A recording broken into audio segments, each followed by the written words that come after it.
O'ynayotgan mashina Yangwang U9. U sakray oladi. 0 dan 100 ga esa 2:36 soniyada chiqadi.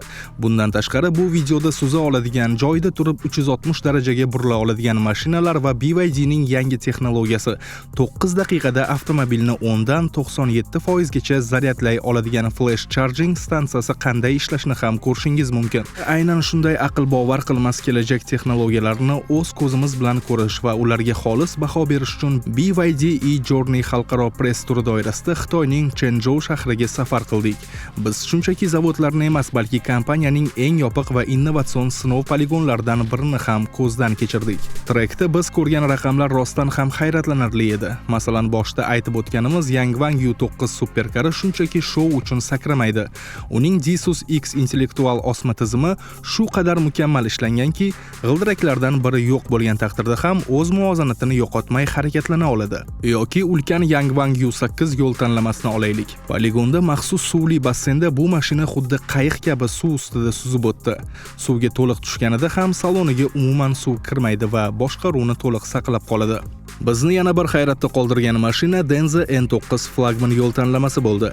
Bu yirik mashina orqasida o'rnatilgan ikkita mustaqil motor g'ildiraklarni bir-biridan alohida boshqarish imkonini beradi. Natijada bu salobatli yo'l tanlama silliq asfaltda ham, qumda ham aslo qiyinchiliksiz xuddi tank kabi joyida turib 360 darajaga burila oladi. Elektromobillar haqida gap ketganda hamma eng ko'p beradigan savol zaryadlash vaqti.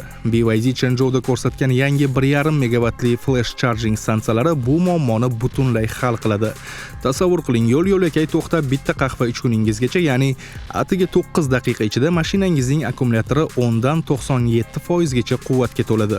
Albatta, jamoamiz bilan bu jarayonlarni chetdan tomosha qilibgina qolmadik. Biz ushbu avtomobillarning ruliga o'tirib, turli murakkab treklarda, tezlanish chiziqlarida va sun'iy to'siqlarda ularni shaxsan test drive qilib ko'rdik. Eng asosiysi, avtomobillarning yig'ish sifati yuqori darajadaligiga, salonda ishlatilgan materiallar sifatliligi va yuksak shovqin izolyatsiyasi mavjud ekanligiga guvoh bo'ldik. Dasturiy ta'minotdan tortib eng mayda tugmachalargacha hammasi ishonchli va qat'iy standartlarda tayyorlangan. Xitoy avtosanoati uzoq yillik avtomobil gigantlarining stereotiplarini sindirayotgani va texnologik ustunlikni o'z qo'liga olayotgani ushbu poligonning o'zidayoq yaqqol sezilib turibdi.